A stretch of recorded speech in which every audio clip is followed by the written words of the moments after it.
সবাইকে নতুন বছরের শুভেচ্ছা। নতুন বছরের প্রথম ফিজিক্স ক্লাস।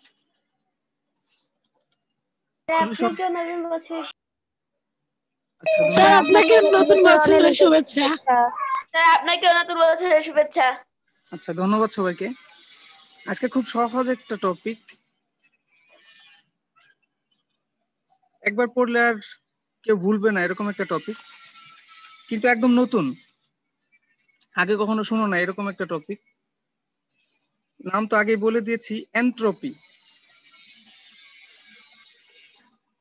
একদমই নতুন টপিক। শুরুতে মনোযোগ দাও, শেষের দিকে সমীকরণগুলো মুখস্থ রাখলেই আর কোনো কনফিউশন থাকবে না।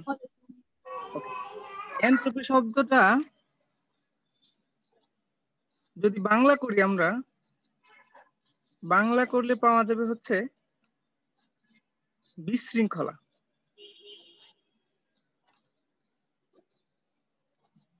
বিশৃঙ্খলাটা কোথায়? আমরা যে তাপ ইঞ্জিন গুলো ব্যবহার করতেছি, ঘরের মধ্যে আছে রেফ্রিজারেটর আছে, তাই না?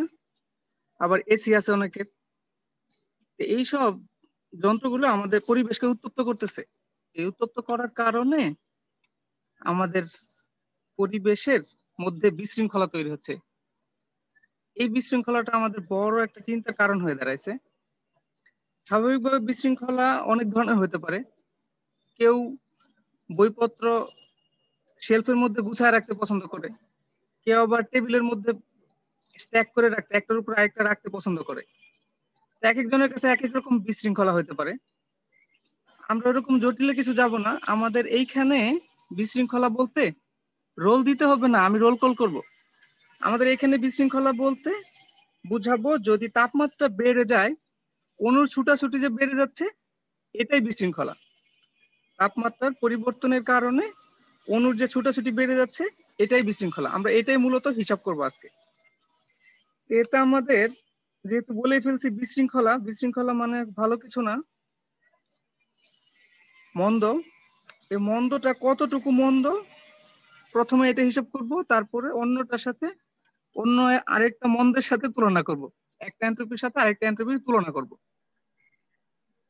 তো যদি আমরা এন্ট্রপি নিয়ে চিন্তা না করি, শেষ পর্যন্ত ফাইনালি আমাদের যেটা হবে, শেষ লাইনটা দেখো, জগতের তাপীয় মৃত্যু।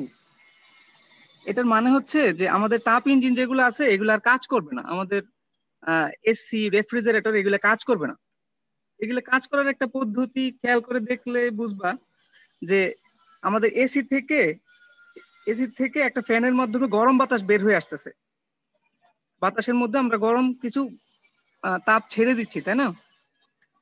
এখন বাতাসের তাপমাত্রা যদি ওই এসি থেকে যেই বাতাসটা বেরোচ্ছে এর চাইতে বেড়ে যায়, তখন কিন্তু এই কাজটা আর সম্ভব হবে না। কারণ হচ্ছে যে তাপের প্রবাহ উচ্চ তাপমাত্রা থেকে নিম্ন তাপমাত্রার দিকে যায়।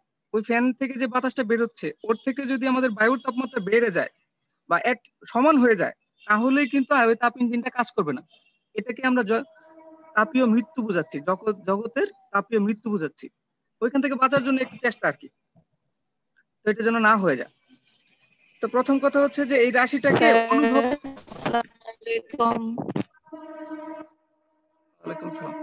প্রথম কথাটা হচ্ছে এটাকে, এই রাশিটাকে, এন্ট্রপিটাকে অনুভব করা যায় না। আমরা সামনে কোন একটা বস্তু, তাপযুক্ত কোনো বস্তু যদি থাকে তাহলে হাত দিলে বুঝতে পারি যে এটা গরম। আবার একটা বড় ছোট বস্তু দেখে বুঝতে পারি যে এর আয়তন বেশি কম, মানে আয়তন রাশিটাকে বুঝতে পারি। আবার কোনো একটা রাশি চাপ যদি হয়, পানির অনেক নিচে যদি যাই আমরা, তাহলে আমাদের গায়ে পানি অনেক জোরে চাপ দিবে, এটাও আমরা অনুভব করতে পারি।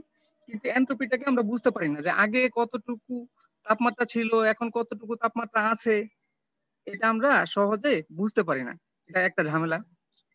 তো এটা আমরা শিখবো কেন? এটা শিখলে আমাদের একটা সুবিধা হচ্ছে যে তাপের প্রবাহের দিক সম্পর্কে আমরা নিশ্চিত হইতে পারি, তাপ কোন দিকে প্রবাহিত হচ্ছে। যদি এন্ট্রপির মানটা পজিটিভ হয়, তাহলে আমরা বুঝবো যে আমাদের সিস্টেমের দিকে তাপ আসছে, সিস্টেমের মধ্যে তাপ ঢুকেছে। আর যদি এন্ট্রপির মানটা নেগেটিভ হয়, তাহলে বুঝবো যে সিস্টেম থেকে কিছু তাপ বের হয়ে গেছে। আর এটাকে মাপা খুবই সহজ। এটাকে মাপতে হইলে দেখো, পরিমাপের জন্য ডি কিউ বাই টি, এই সমীকরণটা দরকার পড়বে। আর টি তো বুঝতেই পারতেছো তাপমাত্রা, আর ডিকিউ হচ্ছে তাপের পরিবর্তন, মানে জুল, কত জুল পরিবর্তন হয়েছে, কত জুল দেওয়া হয়েছে বা কত জুল নেওয়া হয়েছে, সিস্টেমের মধ্যে কত জুল দেওয়া হয়েছে অথবা কত জুল নেওয়া হয়েছে। আর আমরা চাই এনট্রপির পরিবর্তন না হোক, মানে রুদ্ধতাপীয় যে পরিবর্তনটা আমরা পড়ছিলাম ওই প্রক্রিয়াটা যেন সব জায়গায় কাজ করে, এটা চাই। কিন্তু এটা সম্ভব না, কারণ আমাদের তাপের পরিবর্তন ঘটাইতে হয়, মানে যত কম করা যায় আর কি। এই হলো আমাদের আজকের পড়াশোনার মূল টপিক। হিসাবে চলে যাই আমরা। এনট্রপিকে আমরা এস দিয়ে প্রকাশ করি। আমরা কিছুদিন আগে দেখছিলাম আমরা আপেক্ষিক তাপকে, আমাদের খুব প্রিয় আপেক্ষিক তাপকে এস দিয়ে প্রকাশ না করে সি দিয়ে প্রকাশ করছিলাম। এই এনট্রপির জন্য আসলে আমরা জায়গা ছেড়ে দিয়েছি। এর জন্য আমাদের লাভ আছে কিছু। দেখো যে এনট্রপি যদি আমরা হিসাব করে ফেলি তাহলে পরিবেশ সম্পর্কে একটু সচেতন হব, তাপীয় মৃত্যুটা দেরিতে ঘটবে আর কি। আচ্ছা, আজকের হিসাবের প্রথম স্টেপ হচ্ছে যে বরফ থেকে বাষ্পে নিতে চাই। মনে করো তোমার কাছে 1 কেজি বরফের একটা টুকরা আছে, এটাকে 125, আচ্ছা 20 গ্রামের ছিল বরফের তাপমাত্রা, 125 ডিগ্রি সেলসিয়াসের বাষ্পে নিতে চাই। তাহলে কয়টা স্টেপে তাপ দিতে হবে আমরা এটা জানি। আমি প্রশ্নটা আবার বলতেছি। আমার কাছে -20 ডিগ্রি সেলসিয়াস তাপমাত্রার 1 কেজি বরফের একটা টুকরা আছে, এটাকে আমি 125 ডিগ্রি সেলসিয়াস তাপমাত্রার বাষ্পে নিতে চাই। তাহলে কয়টা স্টেপে তাপ দিতে হয় এটা আমরা জানি।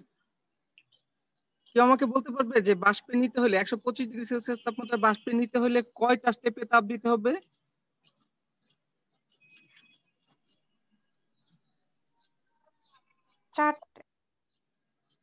5টা। 4টা না 5টা, আমি দেখা দিচ্ছি। ওকে, রোল লিখতে হবে না। ওকে, 5টা স্টেপটা কি?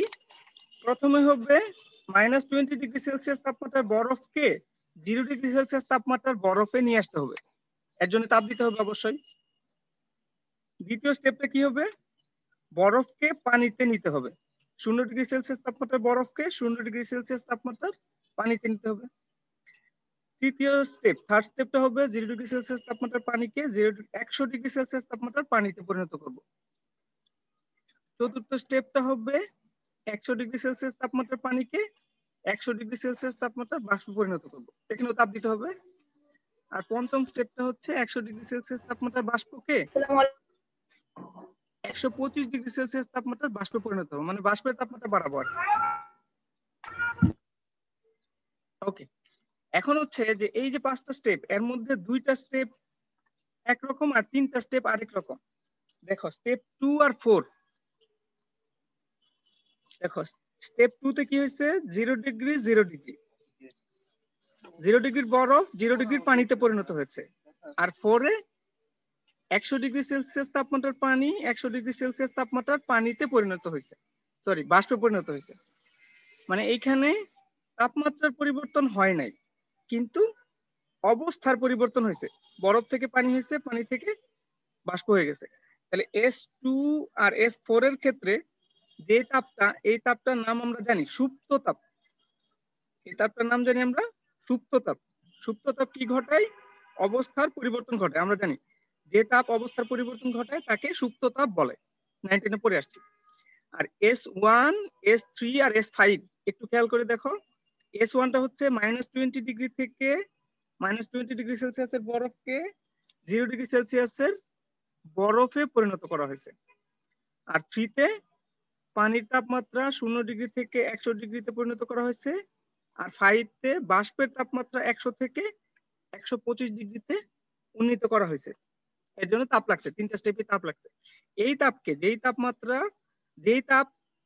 তাপমাত্রার পরিবর্তন ঘটাইছে, এই -20 থেকে 0 তে নিছে, 0 থেকে 100, 100 থেকে 125 এ নিছে, এদেরকে আমরা বলি আপেক্ষিক তাপ। তাহলে স্টেপ 1, 3, 5 এগুলো হচ্ছে আপেক্ষিক তাপ। আপেক্ষিক তাপ কাকে বলে? যেই তাপ তাপমাত্রার পরিবর্তন ঘটায় তাকে বলে আপেক্ষিক তাপ। ক্লাস শেষে আমি জিজ্ঞাসা করবো। ওকে, তাহলে এই যে দুই ধরনের তাপ আলাদা করলাম, আলাদা করার কারণ হচ্ছে এনট্রপির সমীকরণ লিখতে গিয়ে দুই ধরনের ঘটনার জন্য দুই ধরনের সমীকরণ হবে। আমরা সরাসরি সমীকরণ শিখে ফেলবো। আমরা সুপ্ত তাপের ক্ষেত্রে তাপের হিসাবটা শিখছিলাম কিউ ইকুয়াল এম এল, মনে আছে সবার? এমটা হচ্ছে বস্তুর ভর, এল হচ্ছে সুপ্ত তাপ। যদি গলনের ক্ষেত্রে হয় তাহলে গলনের সুপ্ত তাপ, আর যদি বাষ্পীভবনের ক্ষেত্রে হয় তাহলে বাষ্পীভবনের সুপ্ত তাপ। আচ্ছা, আর এই যে সমীকরণটা দেখতেছো এটা হচ্ছে আমাদের এনট্রপির মাস্টার ইকুয়েশন। মানে এই ইকুয়েশনটা ব্যবহার করে তুমি সব ধরনের এনট্রপির হিসাব করতে পারবা, ওই বাম পাশের গুলোও হিসাব করতে পারবা। এটা হচ্ছে DS equal DQ by T. সমীকরণ দেখে বুঝতে পারতেছো আমি বলছিলাম যে এনট্রপিকে এস দিয়ে প্রকাশ করা হয়, কিন্তু আমি এখানে ডিএস লিখছি। ডিএস লেখার কারণটা হচ্ছে এনট্রপির তো এস, কিন্তু আমরা এনট্রপির হিসাবটা করতে পারি না, আমি এনট্রপির পরিবর্তনের হিসাবটা করতে পারি। এই জন্য আমাদেরকে এনট্রপির পরিবর্তনের হিসাবটাই দেখানো হয়েছে। ওকে, তাহলে টি ডিগ্রি সেলসিয়াস তাপমাত্রায় তাপের পরিবর্তন যদি ডিকিউ হয় তাহলে এনট্রপির পরিবর্তন হবে ডিএস। আমি এখানে তোমাদের জন্য আরো দুটো ইনফরমেশন লিখে রাখছি। এটা হলো গলনের সুপ্ত তাপ 3,36,000 জুল পার কেজি, সবাই জানে সুপ্ত তাপের একক জুল পার কেজি। আর বাষ্পীভবনের সুপ্ত তাপ অবশ্যই দুইটাই পানির ক্ষেত্রে 22,60,000 জুল পার কেজি। সবার জন্য মুখস্থ থাকে, কিছুক্ষণ পরে লাগবে। হ্যাঁ, আমি একটা ম্যাথ দিব তোমাদেরকে। ওকে, তাহলে যদি অবস্থার পরিবর্তন ঘটে তাহলে আমরা এই কিউ ইকুয়াল এম এল ব্যবহার করব। আর যদি অবস্থার পরিবর্তন না ঘটে তাহলে কি হবে? তাপমাত্রার পরিবর্তন ঘটবে। তাপমাত্রার পরিবর্তন যদি ঘটে তখন ওই DS equal DQ by T, ওইখান থেকে আমি ইন্টিগ্রেশন করে এই সূত্রটা পেয়েছি। আমরা যখন ম্যাথে ইন্টিগ্রেশন শিখবো তখন এই সমীকরণগুলোর কিভাবে আসলো ডেরিভেশন শিখে ফেলবো। এখন আপাতত সূত্র আকারে শিখে ফেলি। Ds equal m s ln T2 minus ln T1। এখানে এসটা হচ্ছে আবার আপেক্ষিক তাপ। আপেক্ষিক তাপ যদি এখানে ডিএসটা আমাদের এনট্রপির পরিবর্তন, এই এসটা এখানে আপেক্ষিক তাপ। পানির ক্ষেত্রে পানির আপেক্ষিক তাপ, অন্য কিছু হলে অন্য কিছুর আপেক্ষিক তাপ। আর লনের এই সমীকরণটাকে আমরা ভাগ আকারে লিখতে পারি, একসাথে লিখতে পারি। এভাবে লেখার চাইতে এইভাবে লেখা সহজ, তোমরা এইভাবেও লিখতে পারো। মনে রাখতে হবে T1 কোনটা আর T2 কোনটা, মানে T2 উপরেরটা কোনটা আর নিচেরটা কোনটা। আমাদের পানি যখন নিয়েছি আমরা বা কোনো একটা বস্তু যখন নিয়েছি তখন তাপমাত্রা যত ছিল এটা হচ্ছে T1, আর কিছুক্ষণ পরে যে তাপমাত্রা উন্নীত করছি সেটা হচ্ছে T2, শেষ তাপমাত্রা। মনে যেন থাকে। পানির ক্ষেত্রে আমাদের আপেক্ষিক তাপ 4200 joule per KG per kelvin, বরফের ক্ষেত্রে 2100, বাষ্পের ক্ষেত্রে 2000 joule per KG per kelvin. এটা যেন মনে থাকে। এবার আমাকে একজন, আচ্ছা সবাই করবে যে 1 কেজি পানিকে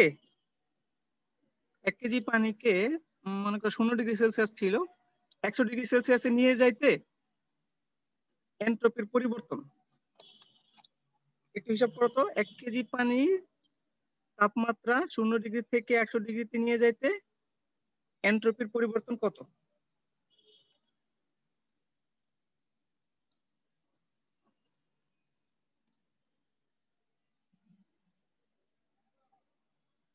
তোমাদের সামনে সূত্র আছে। কোশ্চেনটা আরেকবার বলবেন? হ্যাঁ অবশ্যই। 1 কেজি পানির তাপমাত্রা 0 ডিগ্রি থেকে 100 ডিগ্রিতে নিয়ে যেতে এনট্রপির পরিবর্তন কত হবে? হ্যাঁ আবার বলতেছি। স্যার সেলসিয়াস কি করব না কেলভিনে নিয়ে গিয়ে করব? হ্যাঁ সেটাই তো, আমাদের এখানে ক্যাপিটাল টি দেখলেই কেলভিন, আর কোনো কিছু চলবে না। এসআই একক সবসময়।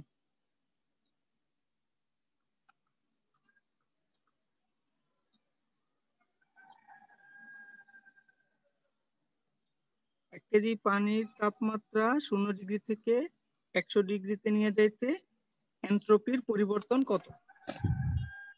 স্যার 1310.84। কে এটা? স্যার আমি 404, আমার উত্তর আসছে 1310.84। এরকমই হওয়ার কথা। আচ্ছা আর কারোর কি হয়েছে এরকম রেজাল্ট? এরর কার কার আসছে? এরর ক্যালকুলেটরে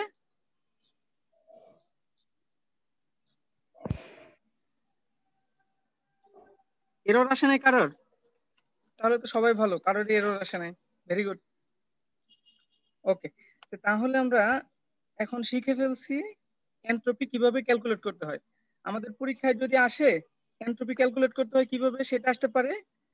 আর এখন ইদানিং যে প্রশ্নটা আসতেছে সেটা হচ্ছে কয়েকটা সিস্টেম দিয়ে দিবে বা কয়েকটা ঘটনা দিয়ে দিবে, কোন ঘটনাটা বেশি পরিবেশ বান্ধব।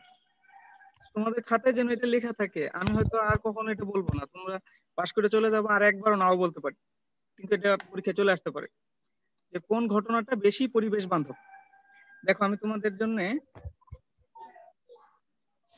3টা ঘটনা ABC দিয়েছি। প্রথম ঘটনা হচ্ছে বরফ পানিতে পরিণত করা হয়েছে, 0 ডিগ্রির বরফ 0 ডিগ্রি পানিতে পরিণত করা হয়েছে। তারপরে 100 ডিগ্রি পানি কে পরিণত করা হয়েছে, 0 ডিগ্রি পানিকে 100 ডিগ্রি পানিতে পরিণত করা হয়েছে। আর 3-এ আছে 100 ডিগ্রি পানিকে 100 ডিগ্রি বাষ্পে পরিণত করা হয়েছে। তো কোন ঘটনাটা বেশি পরিবেশ বান্ধব?